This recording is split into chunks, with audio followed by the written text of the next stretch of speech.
What's up, Cloud Gamers? Welcome to the CGX podcast. This is episode 5, and we have a lot to talk about today. And we have some changes to the panel. We've added a new member to the panel, and Sunny from Sunny Cloud Gaming is not going to be here today, but hopefully he'll be back next week. We have Mark, who is going to be joining us. Oops, why does this keep happening? We have Mark who's going to be joining us later on. He's having some technical issues, but he should be here soon. But before we get started, just want to check in with the members of the panel, see how everyone's doing, see what games they've been playing. So to start, Holtz, let's start with you. How have you been, sir? I've been great. I picked up Doom Eternal on the Stadia sale, so I've been playing that game, sort of dying quite a lot. And I found out that I do not really like the speed of it. I'm a very slow gamer, but I'm getting better slow and steady. So I've been really enjoying it. I don't know if you heard, but they just announced that just in addition to the story mode coming pretty soon. Are you gonna get that? Did you hear about that? I don't know. Maybe I'll dive in, see how far I get into the story first before I actually buy any expandable story modes. Have you tried the multiplayer? No, I am literally terrible at multiplayer. I'm more of a single-based story player. Okay, cool. That's cool. I heard that's a good sale going for Doom right now, so it's a good get for such a good price. Such a good price. That's awesome. Ben, how are you, sir? Have you been? What have you been playing? What platform? I've been good. I've been playing Relicta on Stadia. Yeah. And it's been a lot of fun. Okay. What do you like about it? Like, what makes it so fun for you? I just like chill puzzle games and platformers. Those are more my speed, my style. I'm not big into shooters. I'm not big into like Destiny or Doom. So I like kind of more easygoing games that I can play for 15, 30 minutes and put down. And this is just perfect for that. Right. Cool. Awesome. How you doing, Jerry? What have you been playing? What platform? What's going on, guys? I'm doing good. I have been pretty much all Call of Duty Season 5. Ooh. And yeah, it just came out this week. And of course, in between testing it, I've been playing Horizon Zero Dawn a lot, like really liking that on PC right now. Nice. Amazing looking game. Have you played it in Shadow or Max? What are you using to play? I put out I just put out the video like 20 minutes before we came up. It finally went live on Shadow. So the Horizon Zero Dawn video is up over there running on high 1440p. And then same thing, I have a video last night that was the RTX 2060 running 1440p, and it looks really good on both, running really well. That's awesome. Yeah. We'll get more into Horizon with Shadow later on this podcast, but let's check in with the new member of the panel, Duncan. How are you, sir? I am awesome. What about you? How are you doing? Pretty good. What have you been playing? What platform? Oh, I've been playing on a load of different things. I've been playing some Assassin's Creed on Geforce Now today. Been playing some Tomb Raider, been playing some Orcs Must Die, and I've been playing some Slay the Spire and Shadow. So I've been playing on all the different sort of platforms this week. So it's been pretty good. Got a lot of gaming in. Yeah. Which Assassin's Creed have you been playing? I've been checking out with the big issue in the GeForce community this week with Assassin's Creed Syndicate not working and Assassin's Creed Origins glitching out. So I've been playing a bit of them. I was just seeing what was going on with them. And it just got me sucked in. So it's been Assassin's Creed Origins has just sucked me back in again, which is not a good thing. Cool. Still haven't played Origins yet, but definitely have to give that a shot in GeForce Now because Stadia still doesn't have that. So I think Stadia only has Odyssey. So might have to give that a try. Are you excited for Valhalla coming? Oh yeah, it's on my I'm going to buy straight away list if Uplay Plus isn't kicking about on Stadia.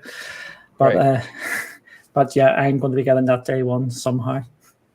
It's awesome. Cool.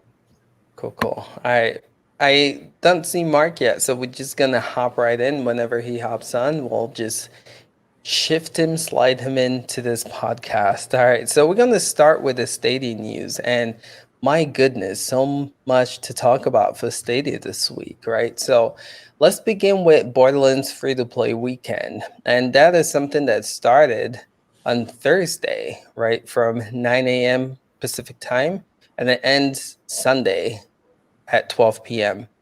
That's a long time, right? So if you guys didn't know, if you are a Google Stadia Pro member, you actually can play Borderlands 3 for Google Stadia for free for those days. And so I just want to talk to the panel, see what y'all's thoughts are in this. Is this a good move by Google Stadia? Or do you think they are going to do this with other games and other titles? So to get started, let's start with Ben. What's your take on this? I mean, I think it's brilliant. I mean, I think they've been talking about it for a while. You know, there's been rumors about it, and I think that it's past time in order to be able to get some traction going with Stadia. It's, you know, get people to sign up for a free month, and they get to play for a free weekend of whatever their AAA game is that they're interested in. Good way to get people in and get them to see how awesome the service is. Yeah. I have a question about Pro and Free later, but I think you're right in that this is a good way to get people to definitely test this out. How about for you, Jerry? What's your take on this news? Yeah, I actually would like to see them do, I know it can be difficult, but pretty much a free play weekend every weekend. Almost no matter what the game is, because I know a lot of people, even friends of mine that on Xbox or any platform, they have like a free play weekend. Even if it's a game they might have never checked out, they'll usually jump on and be like, hey, you can play for free this weekend. Like, okay, cool. And so I think, I would like to see them do that. And Borderlands 3 is a good place to start. Actually, a huge fan of that game. I beat the heck out of it on Xbox when it came out. Yeah, good game for sure. And good point. They should kind of expand and make it more consistent for sure. How about you, Duncan? What's your take on this? It's finally that there's some good actually news for Stadia, that they're actually doing something here. With Borderlands free, it's granted it's a free to play weekend, and this is going to be a big selling feature for Stadia going forward. Just jump in, no downloads, just go in there, no worrying about patches. And some of these games are going to be brilliant on this. Borderlands free, going to get a load of people playing that, getting the numbers up for the multiplayer. So this is good news for Stadia, and I hope that this is going to be the first of many. Could you imagine if we got like the Avengers on the beta? Oh my goodness! How would that? I think it might be just a bit early for this, as we've seen with some of the findings a couple of weeks ago. I think this has just been in the works for a while, and this is the first baby steps towards this actually getting rolled out. So, I'm actually happy that this is now rolling, and I fully understand why it's behind Pro. It's just to stop everybody jumping on and clogging up the servers. So, unfortunately, I don't want it to be there, but I understand the reasons why it's behind the Pro membership. Right. Good point. Holtz, what's your take on this? I think it's a great idea, but I wanted it to be behind the free subscription with a time window. So you only play a certain amount of hours, and then without putting your card details in, you can play about maybe 2-3 hours a day. And then at the end, it sort of just hints to you, subscribe to Pro and get it at the discount. So every time there's a free-to-play weekend, there's a Pro deal for that game. That's what I was expecting. I love it. That's kind of where I was headed to. Just, I think, people don't know much about Google Stadia. We had the entrepreneur, I can never say his name, but he's the guy that I interviewed, and he was the guy that made a video, right, bashing Stadia. And so I got him on the podcast, and he said he's going to test it out, and then when he tests it out, we'll get him back and get his reaction. And something he stated right away is like, it just worked. And I think just getting this in more people's hands, right, just for free without having to actually pay for it, would be a good way to get people to see that cloud gaming works, and Stadia works really well. But you guys have mentioned the free tier on here and having that be accessible for this instead of needing a Pro membership. And I think that would be so dope if they can figure that part out. But yeah, you guys are right on here for sure. How about, did we touch on you, Jerry, when it comes to this? I can't remember. Yeah. Okay. So I do think it every weekend. Cool. I think we covered the panel, and we have Mark What's up, dude? How are you, sir? Good. Technical difficulties. All good. Okay, cool. Super professional over here. So we're just talking about Borderlands 3, a free-to-play weekend for Google Stadia. Just what's your take on that? Yeah, caught the end of that one. I'm pretty sure from what I did here, I'm pretty much aligned with everyone else. The advertise, and again, we go back to Stadia's advertising and how misleading and misplaced it is sometimes. But the free play days, the word free is misleading to somebody who sees it at a glance because it's actually behind the pro subscription. So it's kind of free behind a paywall. It doesn't quite make sense to me. So if they can just make it not free, right? If they can take the pro out of it, I think this would be a better deal. It sounds like that's what everyone has been echoing. Yeah, and I think maybe it might depend on the publisher. Maybe this is something that, and I'm going to drop the ball, and I can't remember who makes Borderlands anymore. Everyone ignore that. But I'm pretty sure it might be something where with individual publishers are like, okay, we're going to make it a free weekend. What do you think about that? And it might be something they need to work out back, in the back end. Okay, actually, we want it to be a pro subscription, and we'll get a certain amount because then people will buy it after. I don't know. Maybe it's something in the background like that. Yeah. What are your thoughts on like showcasing a game that showcases Google Stadia's features, like the Division with Stream Connect, right? I know this is the beginning and more games will be coming and doing this, but I think they should actually use this to showcase. I mean, Borderlands 3 is kind of an older game. So, I mean, if that's the case, showcase another old game like the Division 2 with Stream Connect. What's your take on that? Do you guys feel like they should, again, showcase games that showcase Google Stadia's features? We'll start with you, Duncan. What's your take on this? Yep, absolutely. The Division 2 would be a brilliant game to get on for a free weekend. Stream Connect, just show it off, get everybody jumping on that. Absolutely amazing. Just to go back to a point that Mark just made there, I don't think any of these free weekends for the foreseeable future will be completely free. I think it's all 100% on Stadia with all the things what we can see in the code that free-to-play games are most likely going to be locked behind the pro membership as well. I think the pro thing is just going to be a big thing going forward, just like what we're going to have with Xcloud. It's going to be the way in. It's going to be their safety net just to stop the shuffling of accounts going backwards and forwards and loads of people signing up and flooding the servers. I think it's their safety net, and that's why we probably won't see a complete free weekend for a long time.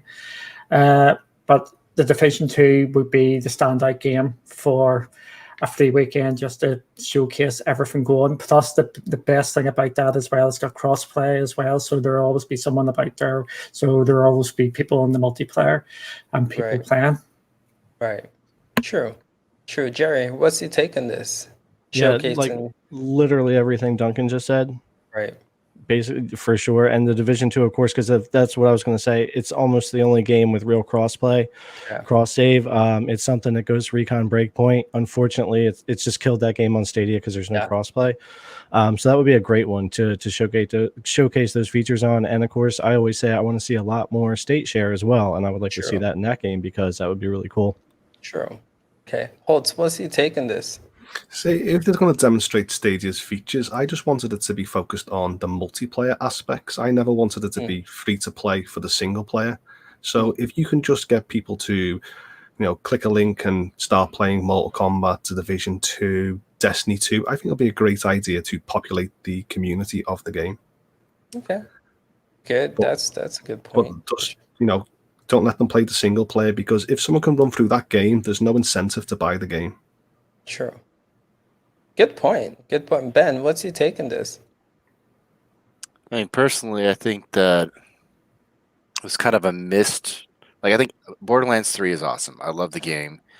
But the fact that they're pushing crowd play this week on Mortal Kombat 11, they should have done the free play on Mortal Kombat as well, so people could do crowd play, jump in and play, get a taste of two features at the same time, instead of having focus here and a little focus over here and splitting it up.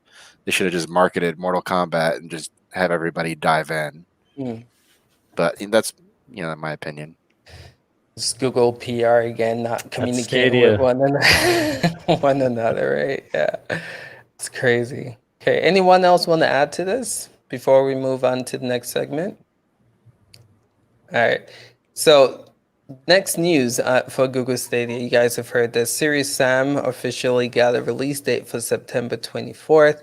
Just want to know how the panel is feeling about this game. I've read some comments about people complaining that they missed the official original release date, which I don't think it was ever confirmed that it was coming.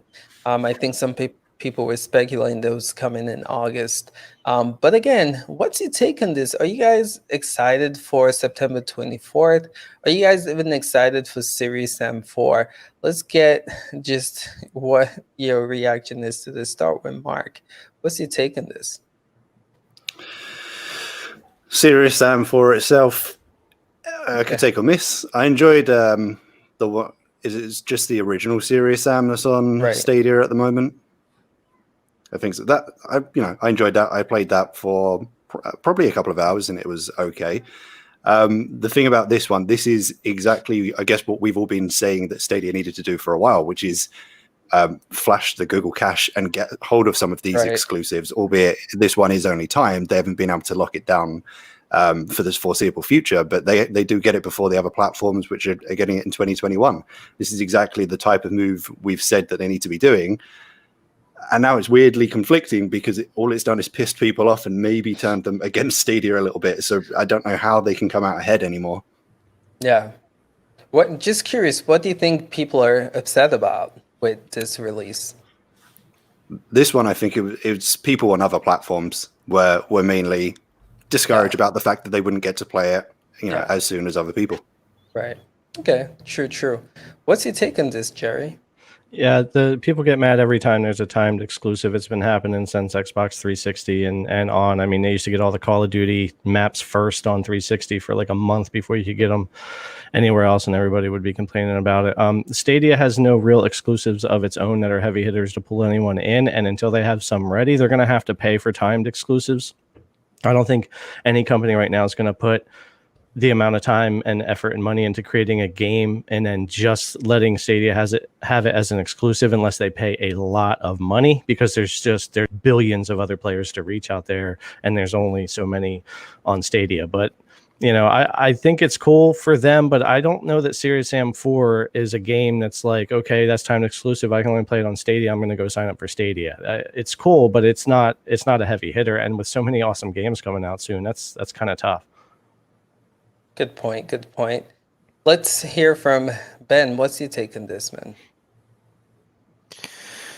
I mean, yeah, everything that's been said right now, that's pretty straightforward. I mean, the timed exclusives, it's just really hard to get one that's going to take off. And until we get a good first party, like Orcs Must Die 3 is technically first party because Stadia produced it, but there's two other ones out there that are on other platforms, and it's just not attracting a lot of people. Okay. Yeah. Agreed. I personally I'm not a big fan of the Serious Sam franchise, but I can see why people are getting upset. Like Mark was saying, just when it comes to exclusivity, I feel like when that's locked behind the console, people from other platforms, they just either get jealous or they get angry because, again, they don't have access to it.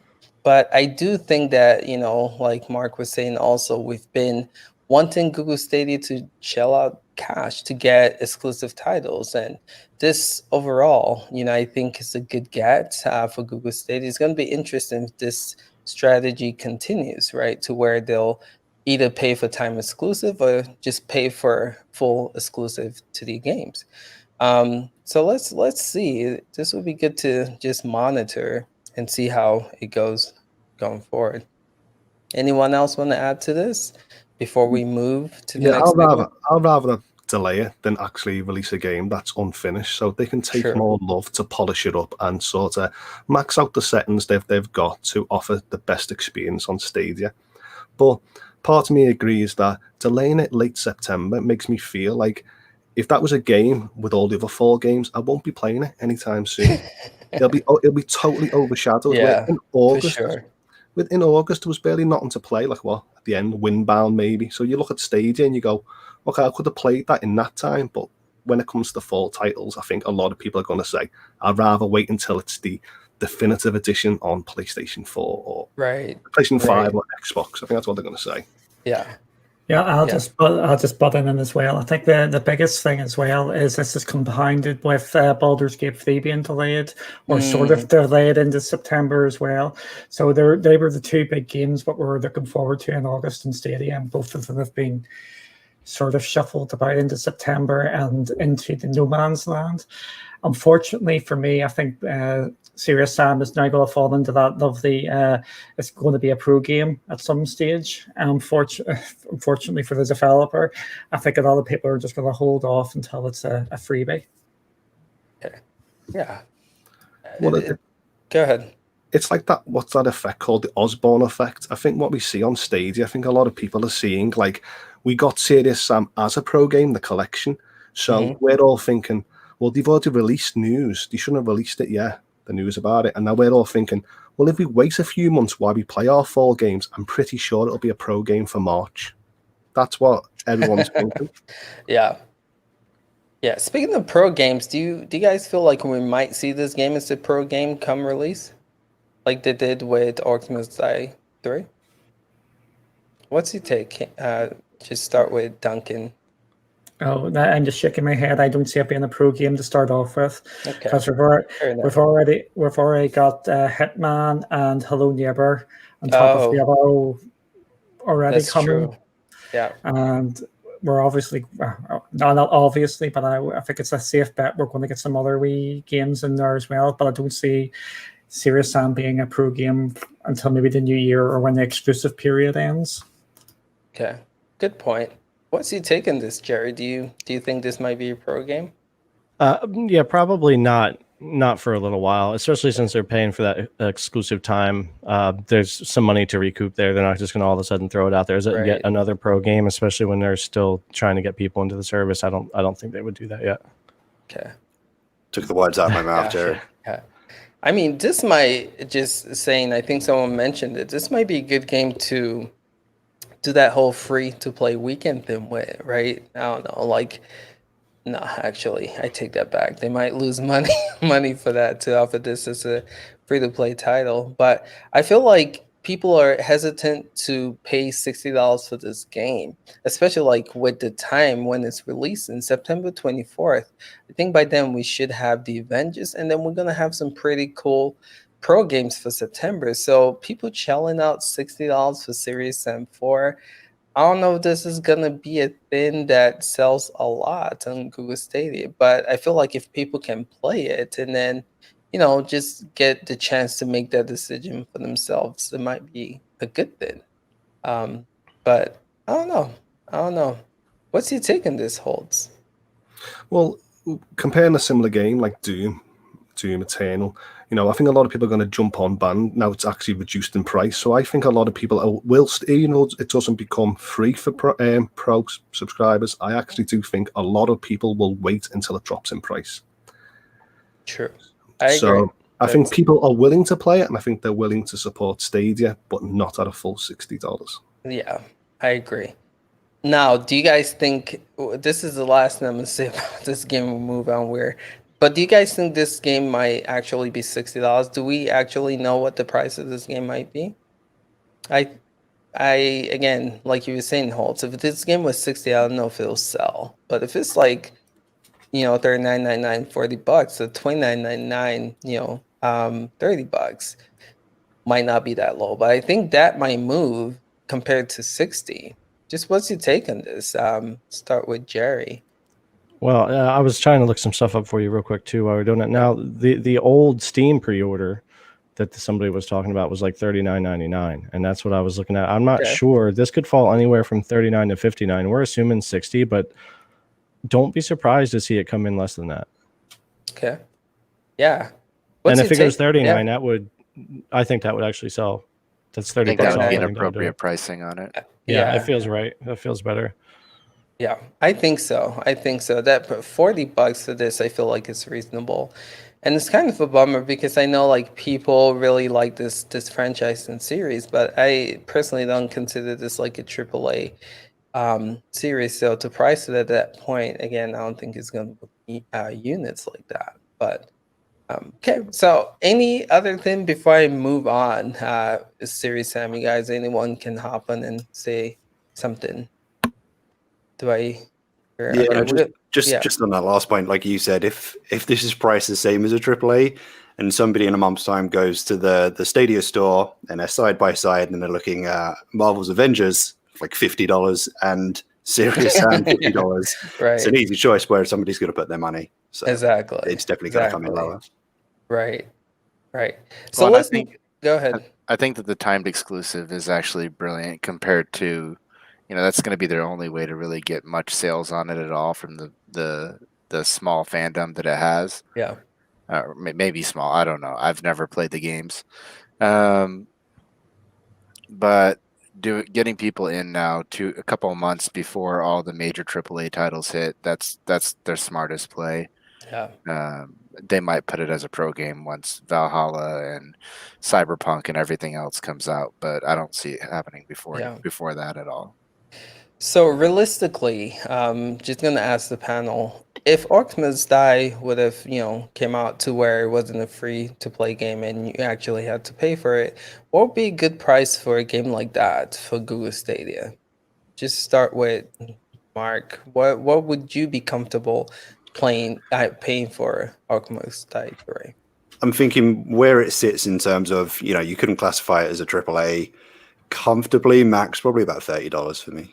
Okay. All right. How about you, Holtz? What would you pay for Orcs Must Die 3? It's not my style of game that I would have rushed out to bought, but I would actually agree $30. I would agree on that one. Okay. All right. And Ben, what's your take on price? I've had a lot of fun playing it, but I don't think that it's not the style that I would have jumped on. I think maybe $20 to get me engaged in it if it wasn't free. Yeah. So I know I just asked some people, but comparing this to Series M4, do you feel like price-wise they should kind of be equal, right? With what you guys are saying here. I'm hearing 30, I'm hearing 20. Do you think like the Series M fits that price range? Because again, I think if they price this way too high, it's not gonna overall be a good thing because people are not gonna buy it. My thing is, again, if it's the same price as Orcs Must Die 3, right, then why not make it a pro game, right? And I think this game will move as a pro game compared to if they try to charge people 30, 40, or even $60. It's my take on this situation. So anyone can hop on. I mean, it totally depends on people's value. I mean, if they got nostalgia for the game, they'll pay up to what they want to pay up for. I mean, there's a game coming out called Windbound, and I know that's going to be a pro game. I'm expecting it's going to be a pro game in a few months, but I'm still going to buy it day one. I know a lot of people would say the opposite to me, where I'm saying about Serious Sam. I would wait to play that game, but then another person wouldn't wait for it. Orcs Must Die or something like that, depending on the pro title. See, I felt the same way about Get Packed. I was like, I know it's going to be a pro game, but I'm going to buy it anyway. Right. Serious Sam pulls a little bit. It's not AAA that we're calling it, but it pulls a little more weight than Orcs Must Die. So I mean, if you're talking like 30 for Orcs and 40 for Serious Sam, and then I think a lot of Stadia players are hungry for games, so they do have, especially at $40, a good chance of selling quite a few copies of that before it goes pro, because I think it has a better chance of selling copies at 40 than it does pulling anyone into a pro membership. So I think that's what they'll probably be doing there. Good point. All right, so we're gonna go ahead, Mark. No, sorry, I was just going to say, in terms of the fan base, I think it's just that Serious Sam has been running longer. Literally just doing some fact checks. First Serious Sam was 2001. The first Orcs Must Die was 2011. So you've got a good decade on fan base growth there to kind of back it up to justify the price, maybe just a little bit. Good point, for sure. And if you want some geeky news about cloud gaming, Orcs Must Die was on OnLive. So there you go, the original one. So there you go. That is crazy. Good finding that, Duncan, for sure. All right, so let's move to the August games, right? We have what? I'm counting 3 plus 4 games here possibly coming out this month, of August. So we have Kona, we have Strange Brigade, we have Metro, Redux, and Just Shapes and Beats, right? And then we have Rock of Ages 3 potentially coming August 14th. So just what's your take on these games? Are you guys excited? Have you guys even touched any of these games? Let's start with you, Duncan. What's your take on these pro games? Pro games, I think, are decent, but because there's something for everybody. I don't think everybody's going to love all of them, but I think there will be at least one or two of them which you're going to give it a go. I've been playing a load of Strange Brigade, loads of fun, chill out game, completely cheesy with the talking, with the narrator going on it. I'm really enjoying that. The other ones haven't really played bar Shapes and just Shapes and Beats, which is an absolute pain in the ass to play, and it's really, really difficult. But I'm happy enough with it. I'm going to give Metro a go at some stage, and I think it was the safe bet that the next Metro might be next month or the month after for the pro game. Right. But yeah, I'm enjoying them anyway. But okay. There's something for everybody. I don't think it was a brilliant month. I don't think it was a rubbish month. It was a mediocre sort of one. Okay. Yeah. How about you, Ben? What's your take on the pro games? I think they were appropriate. Like Duncan said, there's something for everybody. I mean, I would never pay for Just Shapes and Beats, but I've had a lot of fun playing it. Right. Same thing with Strange Brigade. Like I probably wouldn't buy that game, but I've had a lot of fun playing it. My only complaint is that there's not a lot of direction, and I feel lost half the time. Like I'm like, where am I supposed to go? There's no map, there's no clues, no hints, no nothing. You just kind of wander around until you find a puzzle. True. How the graphics though? What's your take on the graphics? Do you like the way it looks? I do. I think it looks pretty good. It shows off Stadia pretty well. It does. It runs really smooth. I'll get to my thoughts on these games, but I want to hear from Jerry. What's your take on these pro games? Yeah, mediocre. I think that's what Duncan or someone had just said. It was kind of a mediocre month, but there's nothing wrong with that. I mean, for one thing, Stadia only has so many games they can give out because they have such a small library, and that's what people complain about when there's like a big Stadia sale. It is a big Stadia sale for what their library is. They're not Steam. So, it is a lot of games for what their library is. And with Pro, there's only so much they can do. Rock of Ages 3, I think that's going to be a pretty good one for being on there. And for me, Metro, because I like the Metro games. I like testing them all across the platforms and having fun with those games. And it runs really well on Stadia. So Metro, anytime that's going to be free, that's good in my book. I absolutely love the Metro games. So. Good. So something I'm hearing, we'll get to Holtz and Mark, but something I'm hearing you guys mention is that it's mediocre, and I echo that a lot too. But Mark, what's your take on these games?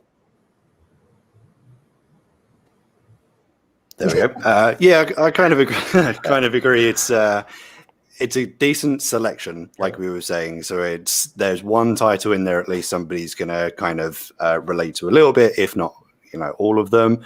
For myself, there was nothing other than Strange Brigade, which I think I mentioned when I talked about these games, that's one that I'd always wanted to check out. So I was quite pleased to see that, okay, well, I've got that for free now. But honestly, I still haven't. I've done my usual. It got to the first of the month. I opened the Stadia app. I hit claim on all of them. And there they are in the library. It's going to take something bigger, something that I in the forefront of my brain knew that I wanted for them to throw that at me to encourage me to, because I have such a limited capacity to get me to sit down and dedicate some time to something. It's got to be big. And these are relatively old games still. I still think we're seeing issues with, I'm interested to see when we get to September and we get the AAA titles, how they're going to run and how they stack up to running on other systems, because everything we've seen so far has, been from the last 5 to 10 years. Except Doom Eternal, which held up. Okay. Yeah, good point with that. Good point. Holtz, what's your take on these pro games? Initially, nothing really excited me at first, because when I looked at Metro 2033 and that, I was like, I've already played it before. But then I looked at Strange Brigade and I jumped straight in and I had a bit of fun. But it's nothing that I would play for hours and hours and hours. I've had the initial laugh, and now I'm sort of moving on. But I'm glad I got the chance just to click it, redeem it, and play. Good. Good.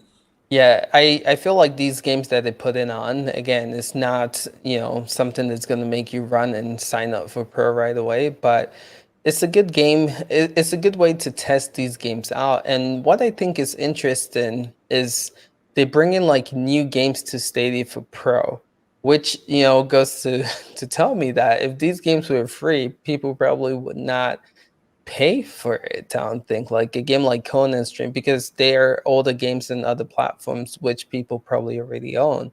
So the fact that it's free for Stadia, right? You were getting it and we're getting to try it. So I think it's a good thing to get these mediocre games. But I do think they're mediocre. And I, again, don't think people are going to run, and say they're going to go buy Stadia for these pro games. But I hope they beef it up though, right? Mediocre is good, but I think February we got Guild, and I forgot what other, but it's another. I think it was Metro as well, but it was another pretty big game. Games like that, I feel like makes an impact, right? What were you gonna say, Holtz?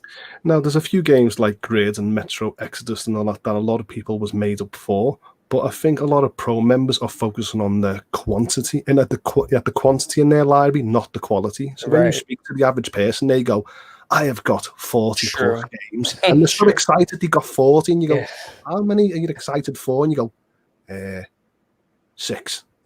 So, yeah. It's a very low number to be excited for. I can be honest with you. The only game out of this list that I have tried was Strange Brigade, and I played it for 15 minutes and stopped.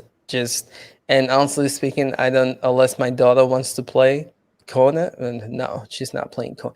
But you guys get what I'm saying. I'm not gonna touch most of these games. But yeah, if you guys are in it for the quantity, then yeah, you get a lot of games, but quality-wise, I don't know if it's the best quality games to showcase Google Stadia, but I'm going to hop on to the next segment unless someone else has something to throw at these games.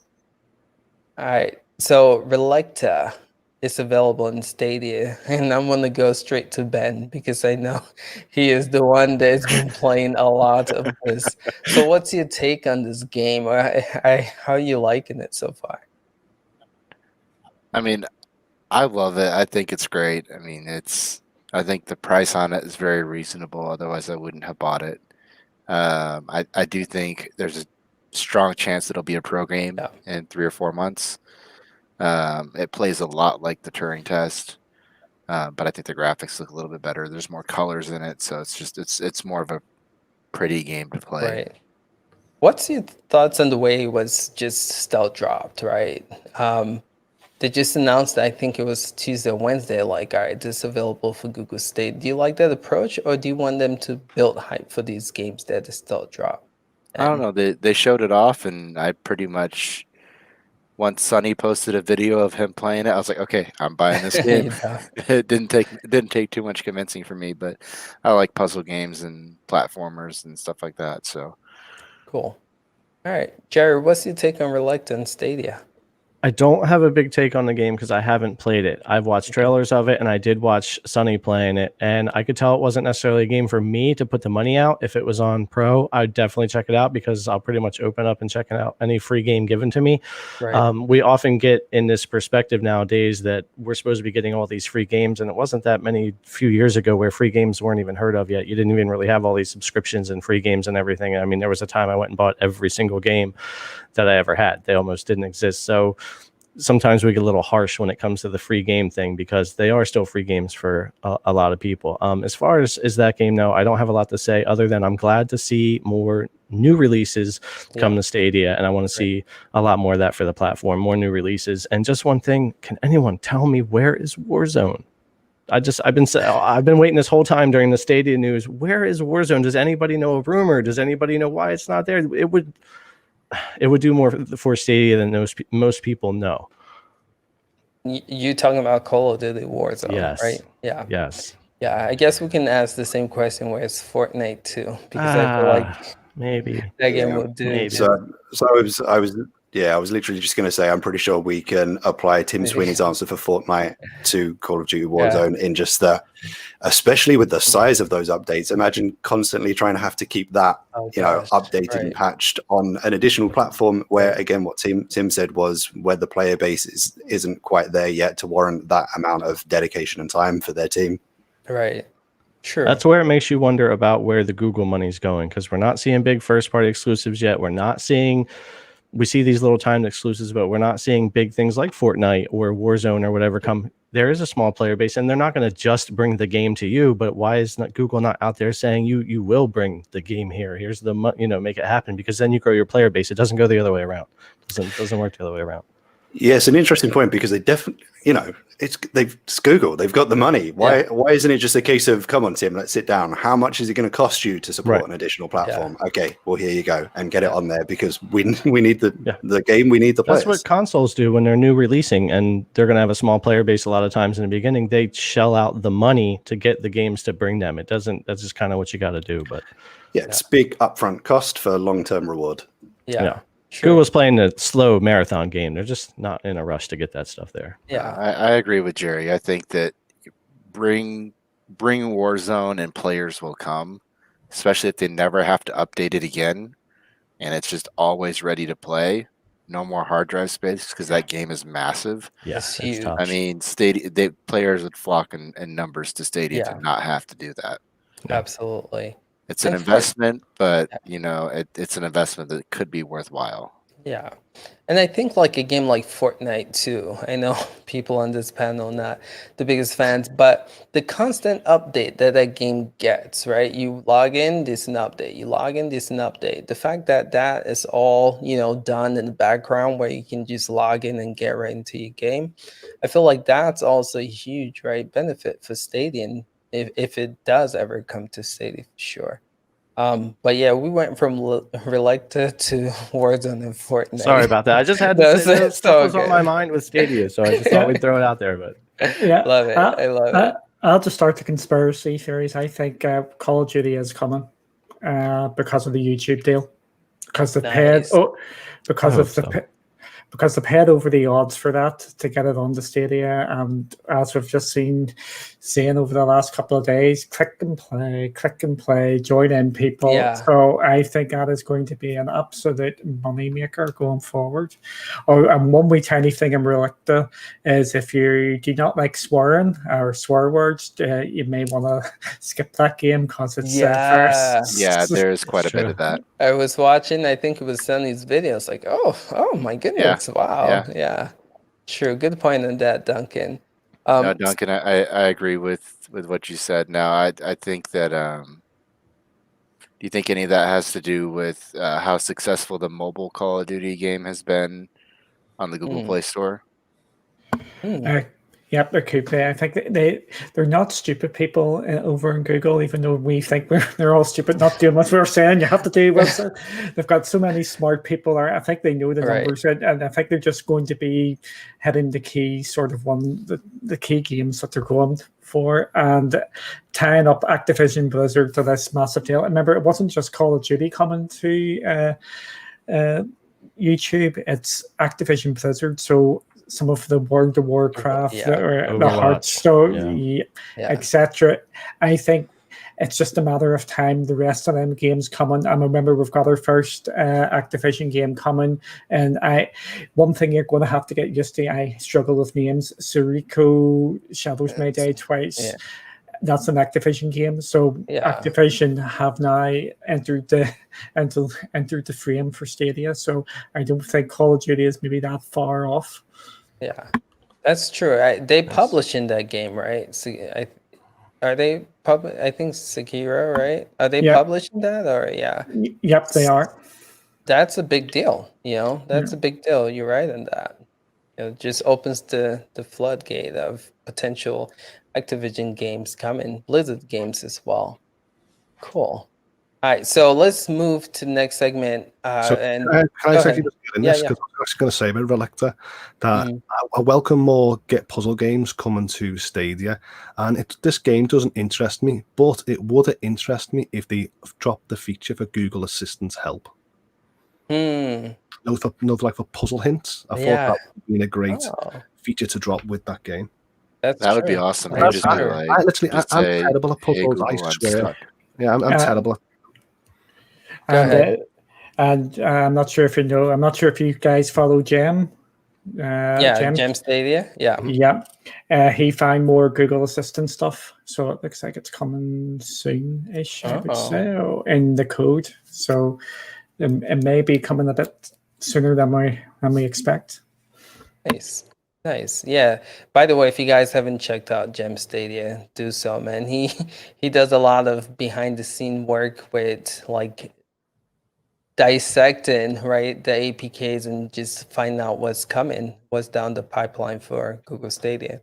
So It's just mind-boggling. Yeah, It's mind-boggling how he pulls this stuff out. I'm like, seriously. where are you finding this? Like, this is amazing. It's pretty cool stuff, man. So yeah, check out his YouTube channel. Good stuff over there for sure. So moving on to Apple not supporting Stadia and Xcloud. I did a video on this. Mark did a video on this. Sunny did a video on this. It's a big topic and it's all over Reddit. It's on Twitter as well. So if you guys didn't know, Apple, a spokesman from Apple pretty much just came out and let us know the reason why we have not seen any cloud gaming services or platform, if you want to call it that, on iOS. And pretty much it was just saying that they want to protect their customers, they want to protect their devs, right? And it's a long process. And in order for you to get your game on iOS, right, you have to make sure that each and every single game in the cloud gaming service, so if it's Google Stadia, like every single game in Stadia has to go through an approval on iOS. And I just think that's pretty ridiculous. And then, the Epic CEO had something to say. Microsoft had something to say. So it's a big deal right now. And this is a petition, which I just posted on Twitter, right? You guys can actually go there and petition for this to come to iOS. But yeah, so what's your take on this? Again, this is a big thing going on right now. So we'll start with Jerry. What's your take on iOS? Yeah, you know that unfortunately I am an Apple, I'm an iPhone user and all that kind of stuff. I have been since 2007, but it's bull. It's all bull. And this isn't really new. We've gotten more coming straight from Apple, but they started this mess even harder in February when they canceled the Xcloud beta coming to iOS, because I was about to get in on that. I had got all my certification. I'm ready to go. And like the next day, Apple's like, no. And Shadow got taken away from iOS for 2 months, from March to April. And what they had to do was remove the automatic game launcher feature. So when you open up Shadow, you no longer have that little launcher bar. You go right to the PC, and that got them around the whole game store, game library on the app thing. So, but that leaves xCloud and Stadia, PS Now, and anything else cloud that wants to come there. It's not going to happen. And Apple wants to check every game. That's not going to happen when it comes to thousands of PC games and stuff like that. That's a joke. They've written it up in such a way that they're on purpose going to keep other gaming platforms from being on there. It's going to bite them, though, because even though we're not to cloud gaming being mainstream yet and hardcore, it will be. And in a few years more time, everyone's getting used to cloud gaming. They're not going to want to play the mobile version anymore.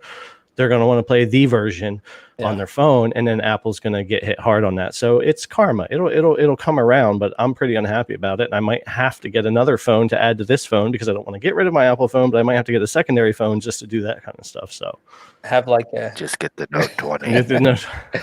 I'll have two phones. I'm telling you, I'll wind up with the new iPhone and the new Samsung. I'll just wind up doing both, I'm sure. But it's aggravating and it's stupid, and they need to get over it. True. Duncan, what's your take on this? Basically, they are stupid, as so eloquently said there. I also am an iPhone person, so it has got me looking at moving to Android.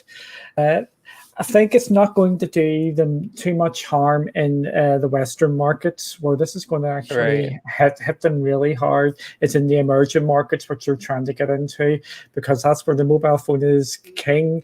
And we can see Google, we can see Microsoft are all making big plays into the Far East and especially India. I think they may have lost India if they're going to follow through for this, and that is going to be a massive market for them going forward, and that's on top of all the other ones. So I think I wouldn't be surprised if, because of all this fallout, we may hopefully see some sort of turnaround, but I wouldn't be holding my breath because Apple loves money, and who can blame them? Sure. It's all about that money. I think Karma Mark comes around quicker in some countries than others. So you're right. True. Ben, what's your take on this? I think it's one of the most idiotic things I've heard. It's a money grab. It's security. I mean, just because they like to claim that Android's had all these vulnerabilities, I'm like, it's not Android that has the vulnerabilities. It's the fact that they give more publishers, more smaller publishers, the opportunity to put apps on there, which sometimes one slips through or a few slip through, but Google's pretty quick to clean that up. Apple should just follow suit, and they should just be more vigilant about, cleaning up smaller issues. But when you have a big company like Google and Microsoft, I mean, like you said in your video earlier this week, it's like you can't look through every single video on Netflix and say, I approve all of these videos, and not say, I'm going to deny all of Google because I have to approve every single game because it's a game and not a video. It's still a form of media consumption. Yeah. I think I stated it's all about like control and just keeping people in the ecosystem. And that's the App Store is their baby. I'm telling you, they don't want to give up the apps. Yeah, for sure. What's your take on this, Holtz? Well, I'm disappointed because I really wanted to play cloud gaming on my iPads. But it's the name of the game. I'm used to it because I've seen stuff like this with Epic and Google arguing, Microsoft and Sony would cross chat. And in the end, they use all these terminology. But in the end, what it comes down to is we don't want you taking any of our money or our player base. That's what it is. So they shouldn't use the words like we have to stop them because we had to review. Because I was going to mention Amazon Prime. That's got a storefront and that's got videos. And they never review all them and music. But they still allow it. I just think in time, maybe 2022, 2023, when Apple's ready and 5G's more implemented around the world, Apple's going to say, here's our new 4K phone with 5G, with cloud services, and everyone's going to forget about it. And they're all going to jump on it. Like it's the new thing in 2023. And they do that every time. Every time. Catch up. Like it's something new because of the Apple brands, and who knows, maybe Apple's doing this because they might have their own service coming. Yeah, somebody was saying that in our Discord. Maybe that's the case, right? It'll be interesting to see for sure. Mark, what's your take on this? I mean, it's the stupidest thing I've ever seen. Completely agree with Holtz in terms of media consumption. I'm not seeing a difference between, as you said, Amazon Prime, you're purchasing stuff in a storefront there. I completely agree with, I'm glad Microsoft actually spoke out. This is usually one of those things where, we're big public figures. We usually won't get into this public pissing contest, essentially. But I'm glad they spoke out, and they didn't use the word directly, but their explanation and their statement was so good that everyone read it and immediately jumped to my two favorite words about this, which is anti-consumer. Which absolutely is, because I'm not buying the whole we need to review every single statement, because Microsoft said, well, these are all titles which have been reviewed and they've been given authorization either by the ERSCB, ESRB, whatever it is, or like an equivalent governing body like that. They've already been reviewed. They're not going to be chucking the kind of stuff up that I think we said in an episode of a few weeks ago about the type of junk that goes up on the Nintendo Play Store. Like, it's not that kind of stuff. These are just, the regular game titles. So they're not going to have that issue. So it's a weak excuse at best. And they came out and said, their very blanket statement was, well, every app needs to meet the same set. We hold all developers to the same standard. Yeah. Well, that standard is so weirdly skewed against Yep. cloud gaming that Yep. if somebody goes to submit their app for review and it's Candy Crush, then they're going to get to the section about hosting a mirrored device, and they're going to be like, this has nothing to do with me. I'm popping candy on a screen. That's fine. Whereas your cloud gamers get to it and they're like, well, this is us out. So it is so specifically skewed to cut out this industry that, it's not, we're treating everyone equally, as they said. True. I love how the big tech companies are speaking up against this, like Microsoft and Epic Game Store. I hope more people call them out because, it's not cool. It is anti-consumer. And hopefully this petition goes through. Again, it's on our Twitter. If you guys are not aware, you guys can sign the petition to hopefully get this madness sorted out. But signing it now. Yeah, but we're using the word anti-consumer because it's Apple. But look at Stadia with Google. They ignored Android TVs, so they've missed the market as well in homes. So it's like they're anti-consumer. So everyone's going to point the fingers and remember Microsoft. They didn't want to do certain stuff. I think they're only saying that because they've got a cloud service, and they're like, "Oh, we wanted to access that device, so we have to stand up." And I think over time, these companies in court and it's going to sort of break Apple down. Yeah, hopefully. But yeah, you mentioned that with Stadia, and this one just like drives me absolutely insane because Google owns Android TV and Google owns Stadia. So it's like, again, the PR and the marketing genius at Google, I just don't get how they're not all connecting these things and clicking. I mean, Android TV should be like a no-brainer for Google, right? You want to push your cloud gaming service to as many TVs as you can. They got to sell more Chromecasts. Yeah. I don't get it. Anyway, let's move to Geforce Now news, right? We spent a lot of time on Stadia. It's so much to cover for Stadia. So Geforce Now, as you guys know, every Thursday they update Geforce Now news, and this week there wasn't a lot. And like I stated in the news video, we got to give them a break, right? The last 2 weeks they've spoiled us with a lot of good stuff, right? We had Death Stranding, we had was it Rogue Company? Rogue Company, Hyperscape Squadron, Hyperscape. So we have some good stuff from the Geforce Now team. But this week, just realistically speaking, wasn't the best week. Only 8 games were announced for this week, and then we have Ark Survival Evolved as an NVIDIA highlight feature. Just want to talk to you guys on the panel, see if you guys have tried any of these games and any of these games kind of jump out to you and catch your interest. So let's start with you, Jerry. What's your take on this Geforce Now news? So the only game I've really checked out and played on there is Trackmania Turbo because I played it a good bit. And I used it for some of the footage in the news, but I was happy to see that come there because I actually didn't care about Trackmania until it started showing up on Geforce Now, and I started playing all of them as they showed up there.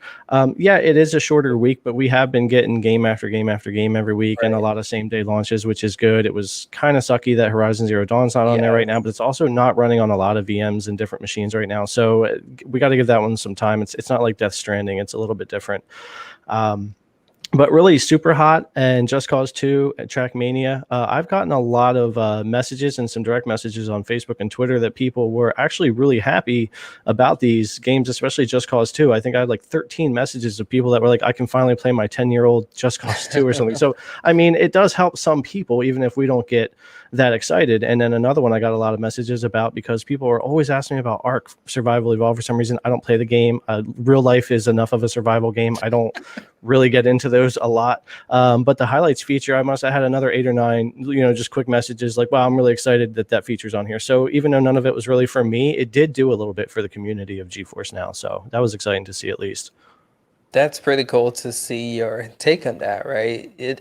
These games are good for people who own Geforce Now as a whole. But yeah, as far as like the enthusiasts, probably not, the greatest news. But yeah, for the normal consumers, probably not that bad. So let's go to you, Holtz. What's your take on these news? I am not interested in any of them apart from one, and I like the look of Hotuloshu, Dragon, Books the Dragon. I'm going to buy that, and I'm going to go around slashing people and using spells, and I like the way, the art style, the cinematics and stuff like that. So it's more, I'm going to take it more of a steady pace. It's not going to be hard like Sekiro or Ghost of Tsushima. I think it's set in like a Chinese law. So I've never played a game that focuses on Chinese law. So I'm going to be very interested in trying it. Cool. So out of all, when I did my news video, out of all the games that's listed here, I said that and Russian Fishing 4 were like the least games that I was interested in. And it's pretty cool to see that out of all these games, that's the one that you picked out. You gotta let me know how that is, huh? That's whole style, that game right there. Yeah, I love all like that style, like Okami and stuff like that. Mm-hmm. Yeah. See, just like Stadia's pro games, there's something for everybody on the Geforce Now week. There we go. Hold, so you gotta let me know how that game is after you play, man. Sure. Ben, what's your take on this? Honestly, I completely missed the tweet when they put it out this week. Like, I subscribed to them on Twitter just so I can get like notifications every time they load up their new games. Didn't even see it. But I mean, Mind Control Delete is pretty much the only one that I'm interested in playing. Right. I'm waiting for that to come. Wasn't that supposed to come to Stadia already? It's still not on Stadia yet. I thought it was. No. It is not. It's not on Stadia as yet. It is due to come on Stadia. There is no release date. It is in the massive impile called Coming Soon. Okay. Yeah, I thought they said it was coming out August 1st and then changed their mind. That's a bummer. Kind of unfortunate for sure. Okay. How about you, Duncan? What's your take on this Geforce Now news? The game which appeals to me the most is Other Side. I'm not sure if any of you have actually seen that. It is getting absolutely amazing reviews. It's a turn-based game. It's looking actually quite good. From the other ones, Super Hot, Mind Control, that's a brand new game, basically. And Into the Breach, if you remember back, that used to be an Epic. It was a free game on Epic. Yeah. So always claim your Epic games because you don't know if they're going to end up on Geforce Now. So, because it just keeps building up there, and there seems to be a close relationship now forming between the two. So always claim your free games because it looks like they're going to end up on Geforce Now. So for me, it's not actually a bad week. I think a lot of people are maybe a bit bummed because there's not a big standout game, but a lot of them games are actually not bad. Other Side's great reviews. Super Hot's a new game. Holtz is into that strange dragon game. And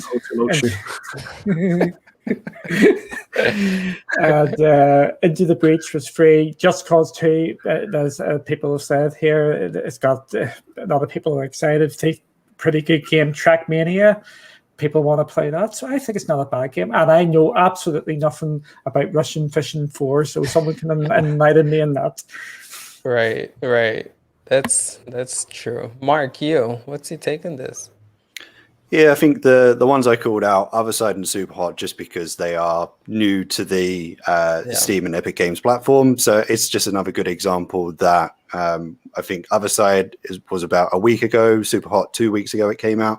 So we're still seeing this quick turnaround time, which even if the games aren't fantastically amazing, it's a good example to show that they are, doing a lot better in this back end in these agreements. Yeah, that they've worked out this whole issue of, does this publisher allow it to go on or not? They're getting ahead. They're getting things going much quicker. So it's good. It's good to see that. I think things like Just Cause 2, like I think Jerry said, it's like 10 years old now. Somebody may have that in their library. They're like, haven't touched that in 10 years, but now it's there. This is my incentive to jump back in and give it a try because I can, play it on more platforms than I could before. And I love that usually a returning game is something to shout about, but the returning game was Russian Fishing 4, because the main thing that makes me laugh about that is that during this initial thing where publishers were leaving, and I checked, the developers for this game are literally called Russian Fishing. They're the developers, and they went, we will not stand for this. We're taking Russian Fishing 4. We have too high standards for this. And they've come back and gone, you know what? Nobody knows who we are. We need to be on GeForce Now. That's Now, good.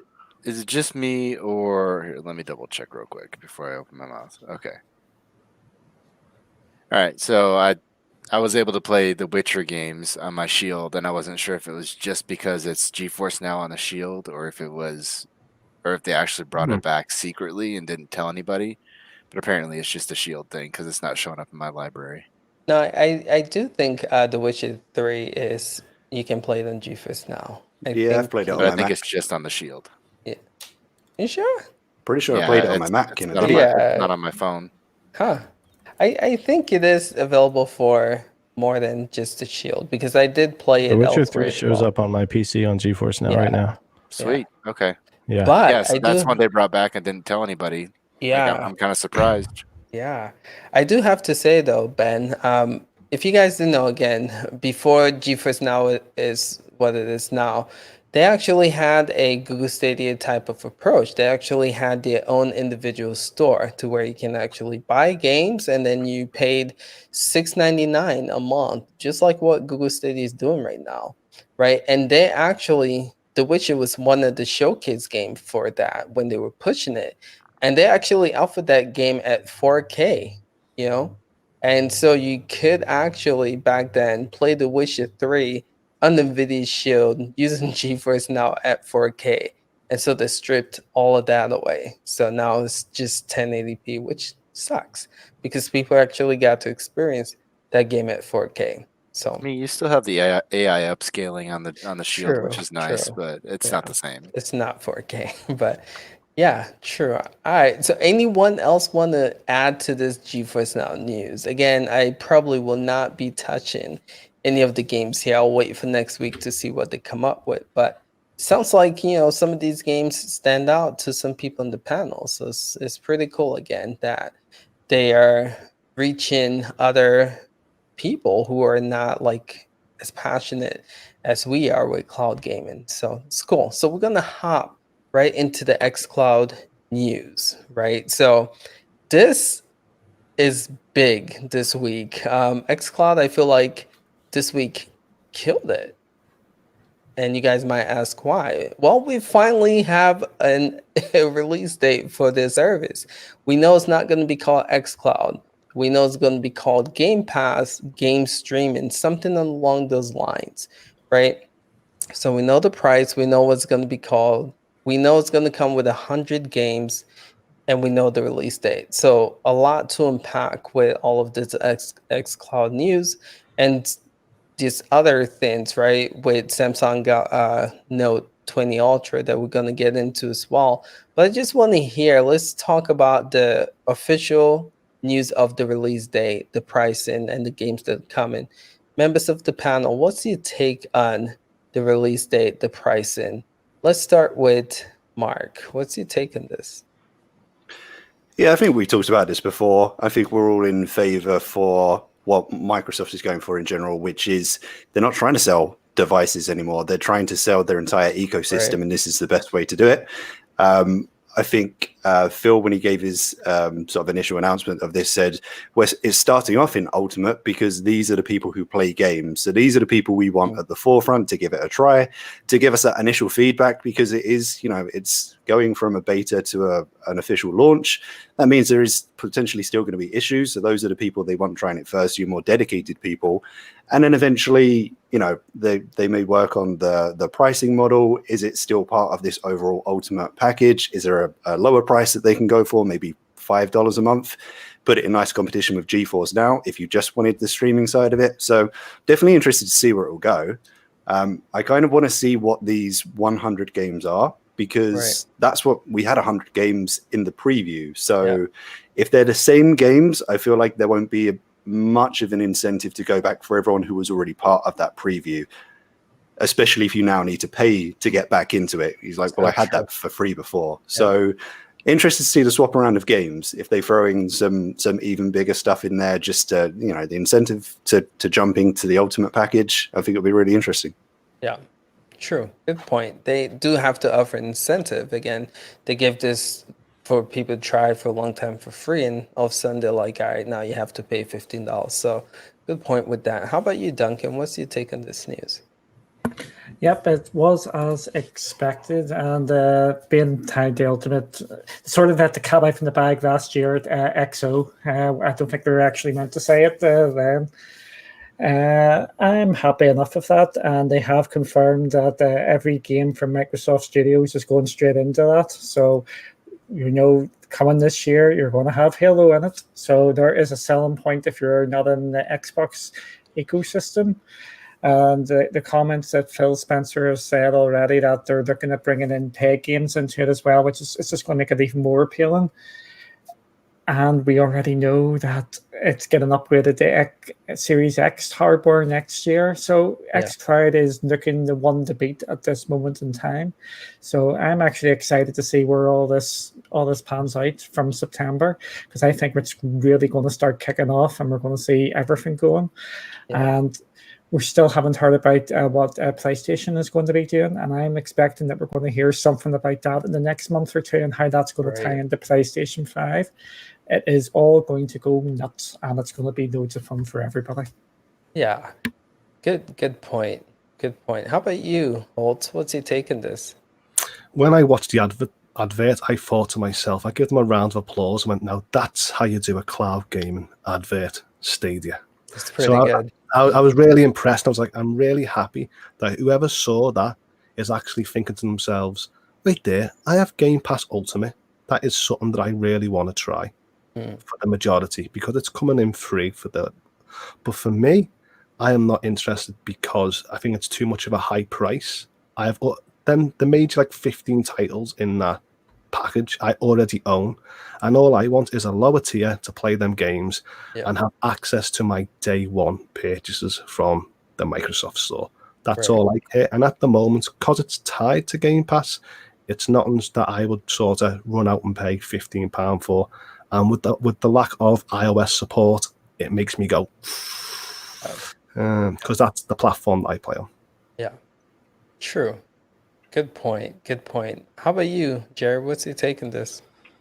Cloud gaming itself is a really interesting beast to begin with. And I think it was Holtz who was talking about in one of our other podcasts that it was something like 2010 or 2011. He was approached about a bunch of cloud gaming, and this is the future. Well, we're 9 years later, and it's still the future because it's not now. Cloud gaming is getting there, but all of these services are just happening this year.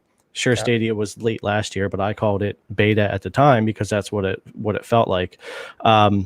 So cloud gaming is just getting there. I've watched a lot of interviews with Phil Spencer, and I am on the same page with him. Right now, until we get the infrastructure in place and until it becomes mainstreaming, cloud gaming for most people, not all, because Holtz is mostly cloud gaming. I know some others are too, but for most people, it's a lean-on service. It's something that when you're not at your gaming rig or you're on vacation or whatever, you can stream your game or your exclusive, play it, and when you get home, your save is there, and you can pick up where you left off. Even if your stream wasn't that great, or even if it was 720p, you still got to play Gears 5 on the beach on your vacation, and then you got home and your save was there. So I know that's how Phil Spencer sees it and Microsoft sees it. It's more of a lean-on service until we get to that point where cloud gaming is more mainstream. And then I think probably in a year or two, you might see that lower price tier where you could just get Xcloud or whatever they want to call it, game streaming, whatever, when it's not part of Game Pass anymore. But I think it's just they're not coming out trying to compete with Stadia or anybody like that to be just a cloud gaming service from Microsoft. It's a lean-on cloud service to your already existing library and your already existing consoles and rigs and everything that you're going to game on. And that's how I'll use it. I'll lean on it to play when I'm at a state or whatever here and there, and that's about it. Right. But I wanted to pay more for it. I'm already paying $15 a month for one of the greatest gaming deals you can get with Game Pass Ultimate anyway. So it's just an extra bonus for me that I can access all those games, including Halo later this year when I'm not at home. So I think that's what's up with that. True. I think the price is fair for what you get for this. A lot of people complain that the price might be a little too high at $15. But again, we've stated this on here. Game Pass, I feel like, is one of the best gaming deals in video game history, honestly speaking. And so, I mean, like you were saying, it's in addition. They're not trying to make their own cloud gaming platform in the cloud like Stadia is doing. This is okay. If you are invested in the Xbox ecosystem, here's another way for you to play those games. And so, yeah, this is good news. I'm going to get more into it, but I do want to hear from Ben. What's your take on this news? I mean, I'm excited for it. Them having a champion in the Note 20 and to try and like push it out more and get more people interested in Xcloud or in the cloud gaming ability. I think I agree with Holtz. That commercial was brilliant. They did a great job at showing off how cloud gaming works. I mean, really, I'll probably sign up for it because I really want to play the Psychonauts game with Jack Black singing in the background. I mean, that game just looks like a lot of fun. Right. But then you also have, if they have it just like they did in the Xcloud trial, you have PES and FIFA, from what I hear, is coming soon to Game Pass Ultimate, which would be amazing. I don't know if I'm supposed to. I have someone on the inside that said that it should be coming to it. So, yeah. Is it going to be the newest one? Or is it going to be like last year? That is, wow, that's a big deal. That's kind of like same day release almost. Well, they're going to have at least FIFA 20 on there, supposedly. Okay. Don't quote me because I can't say who yeah, told me that. I know. Yeah. Cool. Yeah. So overall, I'm going to tell you why I'm probably not going to be using Game Pass or, Xcloud, whatever you want to call it, is because of the performance. And I've stated this before. It sounds like nothing is going to change when it comes to the performance. I'm already an Ultimate user, so I'm going to have access to this. But honestly speaking, what I'm going to end up doing is, I made a video about this, right? I'm going to use Shadow to play my Xcloud games because overall it's a better experience. I can't stress that enough. You get in higher FPS, you're getting the PC port of the Xbox game. All right. So for Xcloud, again, I think they're still saying 720p for it, so it's not even 1080p. So if you have a Note 20, this, I don't understand the marketing scheme of this, because they're claiming the Samsung Note 20 is the ultimate Xbox, gaming phone. That screen is beautiful, but yeah, they're offering Game Pass at 720p for Android devices. Like, why would I want to play an Xbox like Halo Infinite that's 60 FPS and it's supposed to be 1080p and stuff? Like, why would I want to downgrade to 720 and like lose the quality of that game? So go ahead. One thing we haven't considered, because Xbox hasn't mentioned it, because I don't think they like to mention the fact that they stream in 720 for Xcloud, is they have an independent app through the Galaxy Store on the Note 20. Like, that's how they're going to be getting to it. So they could potentially do a separate app that has 1080. When I saw that commercial, it was actually filling up the whole screen, which on my S10, that does not happen. It gets framed. I have letterbox all around it. It's just, it looks terrible. And it looked really nice on the Note 20 in the commercial. So that leads me to believe that maybe they're loading a different version of it specifically for the Galaxy Store. Right. That's a good point. That's a good point. I hope.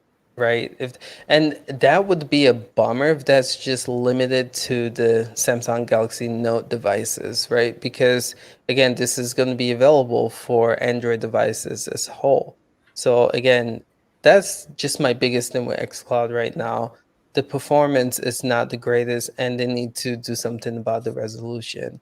And like I stated, moving forward, I'm going to be playing my Xbox games through Shadow because it's just a better alternative than playing on Xcloud. But yeah, I think this is a good deal. Again, the kicker, this goes back to what we were just talking about with Google, right? Why isn't Google Stadia on Android TV devices? I'm still like baffled as to why Xcloud is not available on Windows devices, knowing that Microsoft owns Windows as well. This should be a no-brainer.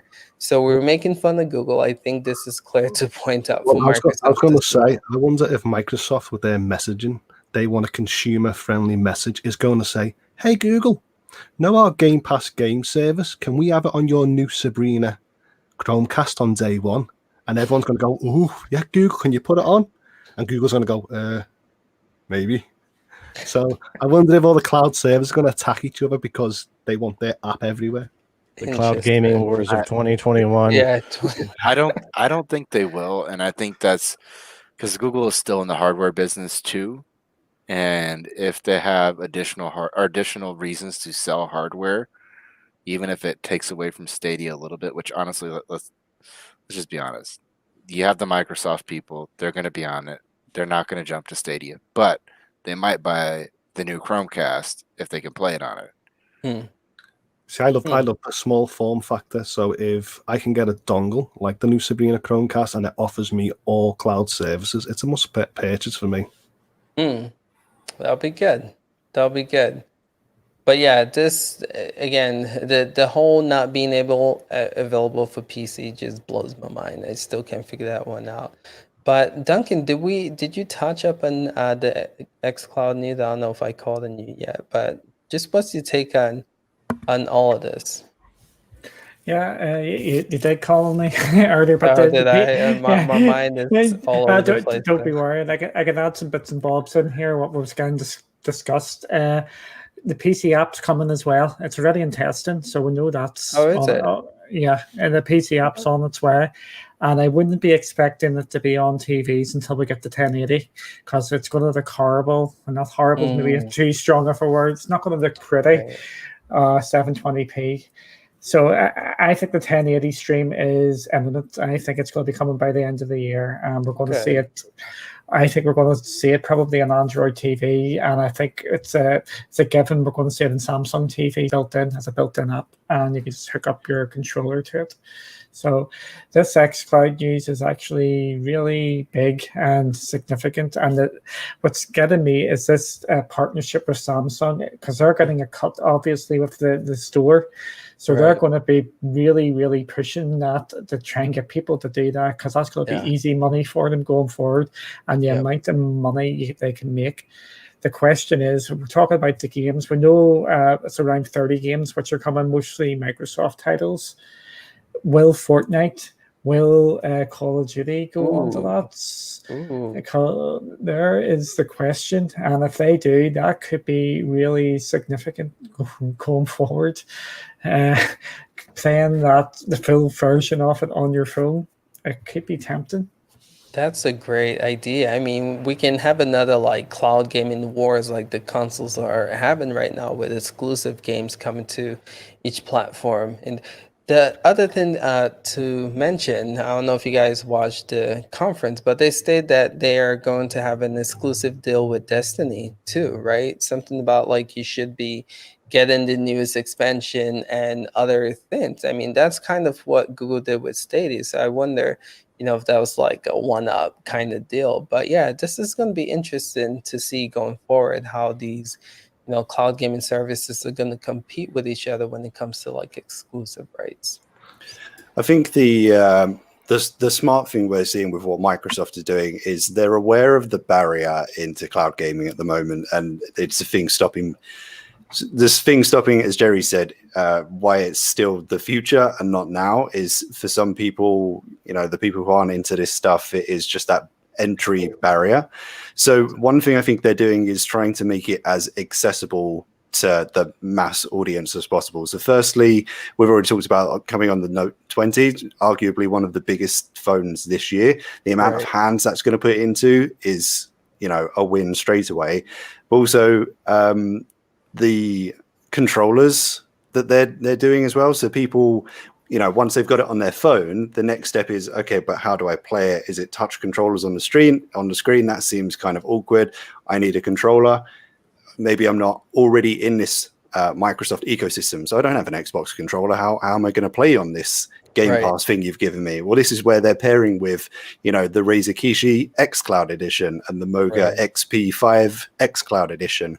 So they're doing this marketing and pushing them all together. So it's like, here's the, here's the service, here's the solution to make it work, here's everything you need for this to hit the ground running. They're removing those barriers, which I think is very smart. I think if Razer was clever, they would reduce that price of that Kishi to definitely. about £45. Just to start saying to people, here's a mobile controller, because that's too high at the moment. Not raise it by $20 because you added an Xbox button. I saw that. That was insane. But speaking of which, let's move to good way to just move to our next segment. So Samsung Galaxy 20 Note 20 Ultra is going to be coming with a Game Pass bundle. You guys have probably heard that by now, but this should come with 3 months free Game Pass and then a Moga XP5X gaming controller.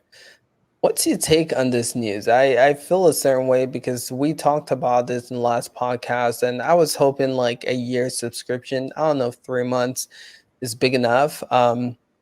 And I guess I'll get to my take in it, but I just want to hear from the panel. Let's start with Jerry. What's your take on this news? Yeah, we had been talking about this before, and we would love to see companies like Microsoft or Google or whoever do more like 6-month or 1 year subscriptions, because they'll get hooked more if they have that more amount of time. It becomes a service they don't want to let go. I mean, I swear I pay for Netflix and I haven't turned it on in 4 or 5 months. Literally haven't watched anything, but I will not cancel it. I've had it since 2008. I'll probably never cancel it, even if I never turn it on again. So if you give them the service longer, you're more likely to hook them. But with that said, 3 months is still good, and it's not like it's 3 months with an Xbox or something where you'd want to. It's a phone that's going to be able to play Xcloud, and there are already so many users of Game Pass already. This is just going to add to it. Microsoft knows exactly what they are doing here.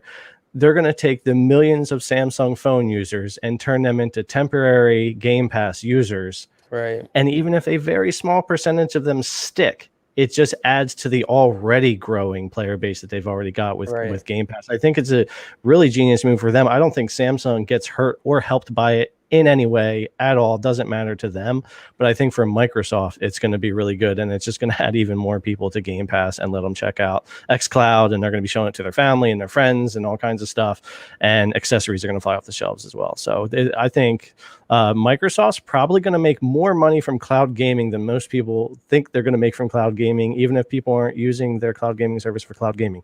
That'll make sense later, but it's true. They're very smart at how they're going about this to make money and to get people involved in it and get a little bit of excitement built up for it, more than I think Stadia or anybody else has done. And Microsoft's not even trying to become the cloud gaming company. So I think they're doing a really good job. Nice. Wow. Really well said. Well said. Definitely got me thinking about some things I was not thinking about. So it's pretty cool. What's your take on this, Ben? I mean, I'm a huge fan of them going with, like Jerry said, going with Samsung as a way to get people on board, even if it's only like 5% of the people that sign up for it actually stick. That's 5% more people that we have in the cloud gaming community testing things out, deciding they like it, deciding they like the convenience, and then they'll try other things like Geforce Now. They'll try Stadia. They'll try, Shadow, and see, there's other options and not just Microsoft. But Microsoft is brilliant in how they're doing it. The fact that people like me that buy 3 or 4 games a year, usually I've done a lot more this year, they'll make more money off from people like that with the subscription base than they will waiting for them to buy a console and a game if they're charging $15 every single month. True. Good point. Mark, what's your take on this? I honestly wasn't surprised by the 3 month offering that they're doing, because I think it was a couple of weeks that we got within the same week we got the announcements that Xcloud was going to be going with the Note 20, Stadia was going to be going with the Asus Phone 3.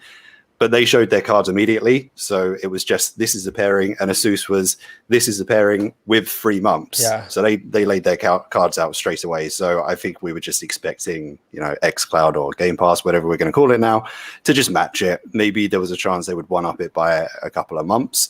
But I don't think when the only competition of a similar bundle like this was doing 3 months that we were going to see a year, honestly. True. A good point. I guess my expectations was up here for that, but yeah, good point. Duncan, what's your take on this? I'm just going to go to something that Mark said there. Compare the 2 conferences, the ROG one, I'm not going to try and promote Rogue, whatever it's called, and the Republic of Gamers one, and the Samsung one. Who did Samsung get in? They got in the bigwig and started yapping away how brand Xcloud's going to be on Samsung, and Stadia just tweeted out, "Oh, we've got a guy here," and he didn't actually make an appearance. So I think that's a summary of where the different sort of strategies are, and the marketing and the PR. Yeah, right. It's just mind-boggling some of the mistakes Stadia are making in regard to this. So yeah, it's. Again, with the 3 months, there's not actually a big shock with that. It's going to get people on board. They get 5%. 5% more. It's better than nothing. But yeah, and Amazon. Where am I going with Amazon here? Samsung are the biggest manufacturer of phones, and Microsoft went straight for them and not Google, who should actually know, hey, make the most phones for Android. We should be going with them. I've said this before. Microsoft and Sony are playing chess, and Stadia are playing checkers at this moment in time. And it's really unfortunate, and this is how it's coming along, or coming across, is that they're not actually thinking big picture stuff, even though Stadia itself has got the best cloud infrastructure there, in my opinion. I agree. I again do think Stadia does have the better infrastructure, but I do like what Microsoft is doing with Game Pass, right? Just again offering the first party exclusives, and they are just positioned right now to offer something like this. It's going to be interesting to see what Sony comes up with for sure. So my thing with this whole situation is the way that they're going about it, right? So if you guys didn't know, there's 2 or maybe 3 tiers to the pre-order, right? So if you pre-ordered a Note, which I did, you can have access to $150 Samsung credit, which you then can use at the Samsung store to buy the new earbud or watch that they have. Or you can choose to get the Game Pass bundle, right? So I wish they offered this as something that everyone got, right? I wish that this was not an option, because people are going to probably, if you're not a gamer, you're probably going to choose the $150 credit to get the earbuds, because that's how much it costs, right? So that's what I plan on doing. Yeah, I actually that is what I'm going to be. If this was a year subscription, I probably would have got Ultimate. But again, I have Shadow, I have the PC beta, which I'm only paying, and then I have Ultimate as well. So I really don't need this 3 months. So I feel like they lost an opportunity here, because again, if you're not a gamer, you're gonna get the earbuds, and so this I wish they offered for everyone, so everyone can then experience Xbox. But the cool thing we all know is going to, when it releases, is going to be available for you to use on pretty much any Android devices, include the Note 20. But then you don't get the Game Pass deal for 3 months. But that's my hope. That's my take on the whole situation. I just wish that it was bundled for everyone to experience. But nonetheless, good try, I guess. Good try. Well, I'm glad they offered a gaming tier, but part of me is worried that that Moga controller is it durable enough to start taking it outdoors, and because I would have rather seen an official Microsoft controller myself with the partnership than actually working with a deal and a deal. Yeah. But it's still a great option for people to dive in. And if I was Apple, I'll be going, wait there, we're missing a trick here. Asus and Stadia, Samsung, Right. Game Pass game streaming. Right. Hey, PlayStation Now, iPhone 12, 3 months. Oh, that's not a bad take, right? Like partner up with Sony. We've stated here in the last one, right? Who partners with Apple pretty much is gonna make bank through this or grow way faster than anyone else because we That's why know. Microsoft is pushing so hard. They're so angry right now. They want it on Yeah, iPhone this right. fall. Yeah. Right. Who knows if Apple already has like someone they're looking at or has like an exclusive deal that, they're not willing to share yet. Maybe that's why they're, just restricting other who knows? I don't know. But it's just good to speculate like that. So anyone else want to add to this? Yeah, I was going to say, and with Apple's increasing their numbers in the Asian markets like Korea and Japan, I think a lot of people will feel more happy having the Sony cloud streaming ability, because it's a well-known brand over in the Asian markets. Right. So it could help, maybe. True. Cool. So that's all I have for Xcloud news. Again, I think this week was really good for the it's crazy. I don't know what to call it now. Do we call it Xcloud or Game Pass games, or what do we call it? Pass Ultimate. Yeah. Yeah. Anywho, it was a good week. I feel like if you are interested in playing your Xbox games in the cloud, some good news came out for you this week. So that's all I have for Xcloud, though. Again, anyone can hop in from the panel if I'm missing anything. But if not, we're going to move right into Shadow. And again, not a lot of news from Shadow. All to say, though, Horizon Zero Dawn was released for PC. And again, if you guys didn't know, Shadow is a virtual PC. So pretty much you can play any PC game you want. As to where Geforce Now, you can't play Horizon Zero Dawn. But if you have Shadow, you can.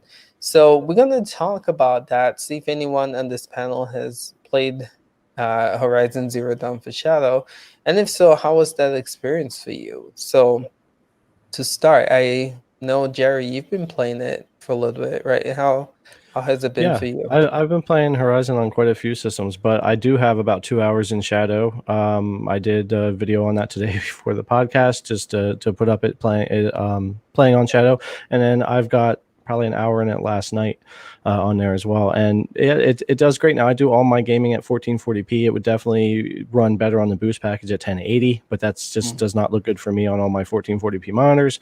So even on boost I run everything at 1440p, and you're still getting like anywhere from 45 to 60 FPS even at 40p on there for the boost tier, which I've seen some people complain about online, but they really got to chill when it comes to campaign single player experiences that look as gorgeous as that game does.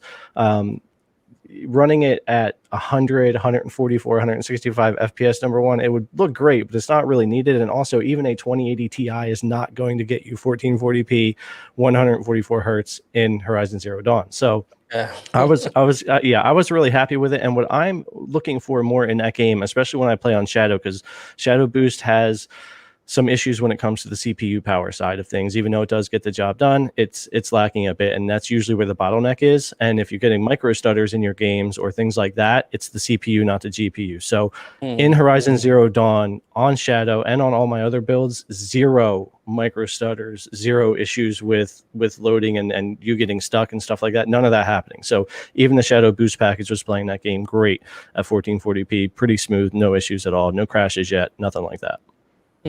Awesome. Good to hear that you're having a decent experience with Horizon. How about you, Duncan? Have you played Horizon on Shadow? What's your take on that? I haven't played Horizon on Shadow as yet because I haven't bought it. I'm not forking out the money. There's too many games in my library at the moment. I need to sort of catch up. I'll get it when it's on offer. But I think there's a lot of throwing out. From what I have seen anyway, there's a big overreaction about how bad this runs in PC. I think from what I've been seeing, a lot of people are saying it's not as bad as everybody's making out. It's over exaggerated, but I am going to pick it up at some stage for Shadow, but not as yet. Okay. Yeah, I will get to my experience with it. Yeah, but I want to hear from you, Holds, because this was a game that you were looking forward to, but Yes, you had a change of mind. Tell me yeah, about what happened is I got that message from Shadow the other day on my birthday saying, "Do you know what? We can't upgrade you." And I was like, So when Horizon Zero Dawn came out, I was like, if I can't play it at the highest graphic fidelity, I might as well just stick with the PlayStation Pro 4K checkerboard version because I don't want to play this epic game in 1080. So it made me just forget about it and move on until there's packages available. And by that time, it'll be cheaper than price. That's a good point. Good point. Kind of like Google Stadia situation, right? Just wait for it to go in Pro. This one, wait for it to go in Stealth.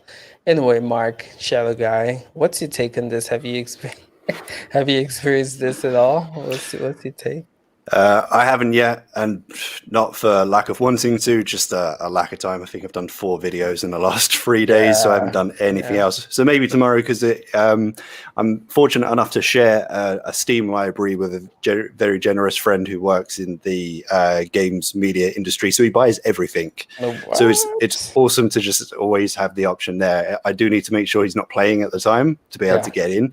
But yeah, it is definitely open to me. And then I am on the Infinite tier as well. True. So it's the Titan RTX. It's the 6-core, 4 gigahertz CPU. So hopefully that is less of a bottleneck. So probably when I do check it out, I will probably stream it as well. And when it comes to stuff like this, I usually like to have the FPS counter up in the corner as well. So so people can see how that runs. Yeah. Still waiting for Infinite, and you guys, if you guys didn't hear, it got delayed to 2021. So if you weren't lucky enough to get into it, you are pretty much screwed for this year. But yeah, Mark, when you do stream that, man, let us know. I would like to see that in all its glory. Be there. Sure, and Shadow. I will drop a message in our Discord. Yeah, seems incredible. Hopefully you don't get eyebrows and beard bridge in Horizon Zero Dawn.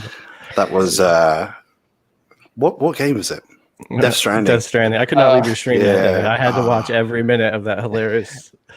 I think we did figure that out in the end. And even though I had all of the drivers up to date, it seems to be a driver issue. But for anyone who did miss it, it was just Norman Reedus in every single cutscene. And that game is 80% cutscene. His beard and eyebrows were anchored to a point in the room, so they just stuck out and went through anyone he was directly talking to. So when he's talking to his dying mother on a deathbed, it was kind of awkward because we were just laughing our ass off. Yeah, that's hilarious. It was a different Death Stranding experience for sure. It actually worked out. I mean, it was a fun stream. He was definitely building bridges, but it was with his chin. Yeah. So Ben, what's your take on this? Have you tried Horizon and Shadow? I have not. Pretty much the only thing I've been playing on Shadow lately is Jedi Fallen Order, and that's about it. Yeah, the good thing if you are a cloud gamer is there's just so many games to play. So many games to play. So it makes sense why, a lot of the people in this panel just haven't had the time to check out other games. I mean, like I was saying earlier, the only game from the Stadia Pro, we got 3 games, and 4 coming on the 14th with Rocks of Ages or whatever it's called. But yeah, just a lot of games. And I guess like I'm saying this to say, do not be restricted to just one platform. The beauty with cloud gaming is that you have options to play many games. And that's why we're on here like, oh my goodness, we don't have time, because we just have so many other platforms to play games on, which is really cool. All right, fellas, I think we've covered the majority of the topics that we want to talk about today. With a whopping 15 minutes left, we want to take some questions, but we're not seeing any. So I'm going to end this podcast now. But again, I'm going to leave it open for 15 minutes to just talk to you guys if you guys want to talk. Or we can just chit-chat amongst the panel. So I actually want to ask Mark, because he might have better insight than me, and I am getting questions that I want to answer a little bit if I can, even though it's hard about Shadow over that people are sending me. So with the official announcement of the delays, which we knew were going on, And they're saying you're not going to get those higher tiers like the 2080 or the Titan until next spring, which could technically be all the way to June 21st when summer starts. I mean, technically for next spring. So they have to get caught up, and they said it's going to be the same hardware offering after that. When you go to sign up, yes, it will still be the Titan. Yes, it will still be the 2080. Those are still going to run fine, and they're going to game fine. But with Ampere coming to GeForce Now, Stadia is going to be working on Gen 2. Ray tracing is going to be in every home console with Xbox and PS5. We're going to be seeing this whole new generation of graphics. Shadow, to me, would be like 2022 before they had the power to upgrade tiers and people. Are they really going to be that far out before they can offer like the 30 series tier and keep up? I mean, I'm getting a lot of questions about, wait a minute, even if I get in on Shadow, am I using a 2080 till 2022, 2023 before we get upgrades? Do you have any ideas on that? Any feeling on it? Definitely a good question, because it's something I ask myself every day, but not something I have an insight to, unfortunately. But yeah, 100% agree. By the time they do get caught up, we've already spoke about the potential. Was it the 3080 possibly coming to GeForce Now? Yeah, or something. Months. Something of an equivalent using the Ampere technology. So yeah, and not even the higher tiers. Something a lot of people have been telling me this week, but we didn't get an official announcement, was even the boost tier, the 2080, the 1080, sorry, the GTX. Even the boost tiers, I've seen people say they were due to get it this month, and it's now been pushed back to October. So we've had no official announcement on why that is yet, but I'm really just hoping the silence isn't just them keeping quiet because they've done it to themselves with that Linus video, which I called out at the time was a horrendous idea. Yeah. And it wasn't a good time. Good timing for that. I know it ticked a lot of people off, actually. And the people in my community know I love Shadow, and I love making videos on it. It's one of my favorite services, and I use it on my phone as well, just like Ace to play Stadia and to play Game Pass games and all kind of stuff. And I love it. But seeing how far behind they've gotten and seeing that they're making it worse on themselves, and then seeing consumers already worrying about those hardware upgrades, it just makes me a little bit concerned about where things are headed. Yeah, I do think they're still in a bit more of a niche in that they're offering access to the entire Windows experience. But I mean, even you guys have checked out similar systems which are up and coming, like maximum settings. So there are people who are jumping into this industry. Maybe the hardware they're using isn't so custom built that they can get it quicker and they can ramp up in these quicker volumes that the Shadow is struggling with. So yeah, I guess we'll have to wait and see on this one. I'm wondering if cloud services are going to offer Apple Silicon components and then offer like a Mac OS service instead of Windows 10. So just for stuff that doesn't focus on gaming, just more about productivity. If you could cloud stream the Mac Pro. Instead of $30,000, $40,000, $50,000 for that one. Yeah, so imagine Shadow said, for £50 or $50, we'll give you a Mac OS worth, God, how much they are. That'd be pretty cool. But we know Apple, right? I don't think they're gonna settle for that anytime soon. Unless it benefits. Maybe that's why they allow Shadow. Maybe that's why they allow Shadow. They're going to sneakily in. Maybe. Yeah. So I think.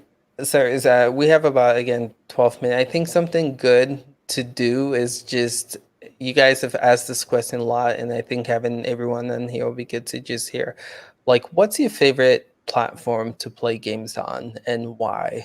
So we'll just start with you, Jerry. What's your favorite cloud gaming platform and why? Okay, yes, favorite cloud gaming. So I really have two. It is Shadow and GeForce Now, and it's been that way for a while. I do love maximum settings. I'm doing a lot of videos as well as you guys on that service. It's a great service, but Shadow still offers a little bit better as far as the desktop experience, your mouse, your cursor. For people wanting to do video editing and not so much just gaming, that's still the place to go for a lot of that. But playing games, I would say for me, GeForce Now is where I go a lot of the times because a lot of the games that I play currently are on there. And even Hyperscape, I played it on my PC, which was amazing, but I found myself jumping over on my TV on my NVIDIA Shield 2 and playing a lot of the GeForce Now games there. So when I go to play on my TV, my go-to is usually GeForce Now on there. So that's if I'm not playing my PC or a console, it's usually GeForce Now, if not Shadow. Yeah. Good to know. Good to know. How about you, Holtz? What's your platform choice? My favorite platform is Stadia because for the free subscription it offers you 1080. I wish it offers it to 1440p in the future, but I like the idea where you can just go on your phone, buy a game, and then it's on the service. You just play anywhere. That's what I like about it without actually. And then if I want to upgrade the package, I get 4K, up to 4K 60 FPS Sure. at Sure. a reasonable price. It's not too expensive. So you're using the free tier, right? Or are you using Pro? No, with what Stadia? happens? I jump between Pro and Stadia depending on the months. Okay. Okay. So I'm Makes Pro. sense. I'm Pro now, but 2 months ago I sort of cancelled it, and I still claimed all the games, but I already had another family account that had Pro. So Okay. sometimes the Pro games don't interest me, so I'll drop down. Yeah. But with the fall games coming out, Avengers and Watch Dogs and Right. Assassin's Creed, I have to be tied into Pro to have that high fidelity of graphics. Yeah. Makes sense. How about you, Duncan? What's your favorite console of choice or console cloud gaming platform of choice? It is Stadia, but because it's cloud gaming, you're not tied. So that's why I like cloud gaming, because you can just go on everything as you feel like. But yeah, for me, it is Stadia, followed by Shadow, followed by Geforce Now. So that would be my choices. My only problem with Stadia, as one of the games that Holtz has just said there, the Avengers coming up on it, I don't think you can justify getting it on Stadia because there's not going to be any cross-platform play. So I'm going to have to get it on something else. I don't know what I'm going to get it on. And I think because of the exclusivity, I might have to get it on PlayStation, but we don't mention that. So yeah, if you see him playing the Spider-Man, you know it's on PlayStation. Yeah, unfortunately, with all this PlayStation, what do they call it? PlayStation Experience or whatever they're calling it, where they're doing all the exclusivity deals. They are making it. You sort of need to get it on PlayStation. So yeah, my favorite platform is Stadia, but cloud gaming gives you the opportunity to get it where you want. Right. True. How about you, Ben? What's your favorite cloud gaming platform of choice? It's got to be Stadia. I mean, I just think as far as tech, it's what runs the smoothest. Unless I'm playing on my GeForce, playing GeForce Now on my Shield. In which case, I think it keeps up just as well as Stadia. But that's really only when I'm playing on my Shield. Okay. Makes sense. I think I know your answer, Mark, but I'm going to ask again. What's your favorite platform of choice? The Shadow guy. Yeah, obviously so mine's actually similar to Jerry, so I will name two. So obviously number one is going to be Shadow. That is literally contrary to a lot of people's beliefs, other than this crappy old MacBook Pro that I'm on now, I don't own another PC for gaming. So my entire YouTube channel is 100% powered in the cloud, which is pretty cool. That all of the videos, all of the creative side of it is all powered by Shadow. So obviously that has to be my number one. All of the streaming as well. There's no separate streaming PC. It's handling the processing of the game and the stream at the same time, which is pretty cool. But number two for me is GeForce Now, and that is the convenience side of when I do play games on my phone, which isn't as often because it's just a smaller size for me. It needs to be a certain type of game, something that doesn't require sort of pinpoint accuracy because of the small size. But some of the more puzzly games I'll absolutely check out on my phone. I've got a big Epic and Steam library that GeForce Now is catching up with now, so it's awesome to jump into. I'll probably jump into it more if they sort out their UI. Yeah. True. Okay. I would say for me, my personal favorite is Stadia. And the reason is because I think you guys have mentioned it performs the best. And hands down, I was Chief will attest that I was personally trying to play a game on Shadow 2 days ago, and I just for the life of me could not get it to boot up.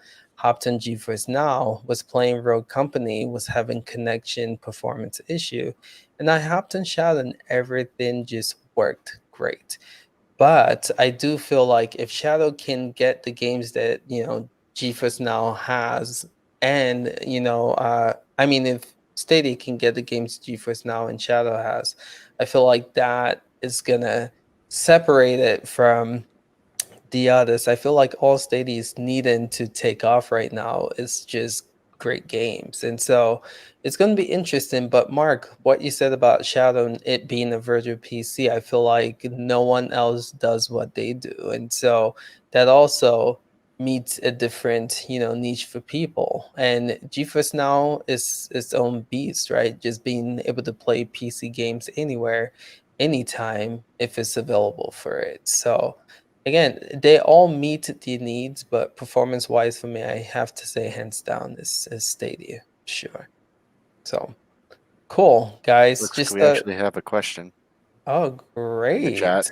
What is since Stadia is running Linux on the service, could Stadia easily emulate a Shadow or GeForce Now type service uses Linux as the Jerry's kernel? our technical guy. Yeah, Jerry, We usually have Chief to chime in Yeah. for this. Yeah, Chief is good too with that.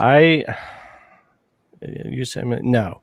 I don't think so, because to emulate something like Shadow is doing, you're talking about emulating a virtual PC, which Shadow does better than anybody else on the planet right now. And Stadia's tech is there for streaming you your games. And Stadia would be my favorite cloud platform if they had the games I played, but they don't. But they do have the best streaming tech. They're not going to emulate, and I'm not sure what they quite mean by emulating GeForce Now type of service. They are a cloud gaming service, but they're all different. GeForce Now is using your existing games and all that kind of stuff, and you're not going to emulate an Ampere 30 series. So no, using the Linux kernel is not going to help them to emulate a virtual Windows 10 PC or a GeForce Now experience with a 3080 when it comes out, or anything like that. They're all such completely different services. You're not going to see one mimic the other, just like Shadow couldn't mimic Stadia either. They're all very, very different.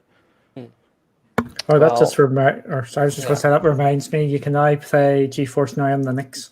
That's been sort of worked out this week. So there you go for that. If you check out the GeForce Now Reddit, they've got all the big explanation how you can do that now. Cool. Yeah, Linux is coming really far with running a lot of stuff. But using a Linux kernel to start emulating things these other services are doing is a completely different thing than getting those services to run on Linux properly. So. Well, Victor, I hope that answers your question. And again, the cool thing about this panel is we have people who are good at multiple things. And so someone here will be able to answer any answer that you throw at us. So it's pretty cool to see. All right, fellas, we're wrapping it up. I just want to plug some of these awesome people in this panel. So let's start with you, Jerry. What do you do and where can people find you?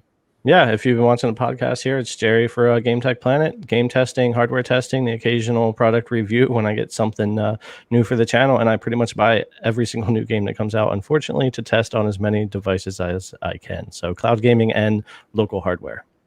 Cool. Thank you. Holtz, where can they find you? What do you do? You can say hi on Discord on Holtz, or drop me a line on Twitter at Holtz86, and I'll talk about anything if you say hi. Cool. Ben, where can they find you? What do you do? Oh, I just, a little bit of this, I'm not doing any streaming right now, but just find me in the Discords. Either Ben or Posipides, either one. Cool. Duncan, where can they find you and what do you do?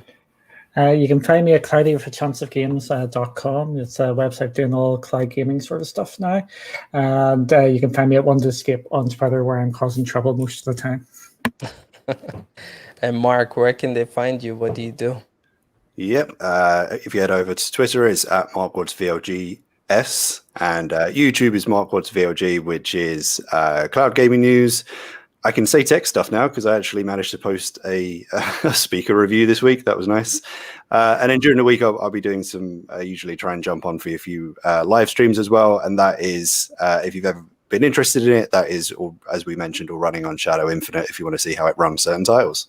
Nice. Awesome. Again, appreciate you guys just being here watching. I know we took a break last week, but we should be back to our normal Saturdays at 2 p.m. And so again, appreciate you guys joining. And this was a lot of fun. Don't forget, this is going to be on Spotify. It's going to be on Anchor, so you guys can catch the audio podcast after it's done. Sorry, so you got disconnected. Welcome back. Just kind of wrapping it up. Anyone want to say anything else to the viewers watching? Go ahead. Apologies if I upset any fans of Russian fishing for. That was it. Don't upset the Russian fishing All four fans, of you. Mark. All four of you. I'm so sorry. Well, there you have it. Appreciate you guys watching. We'll catch you guys next week, same time. And hopefully Sonny should be back. He is the 7th member of this panel. All right, fellas, we'll catch you guys later. Peace out.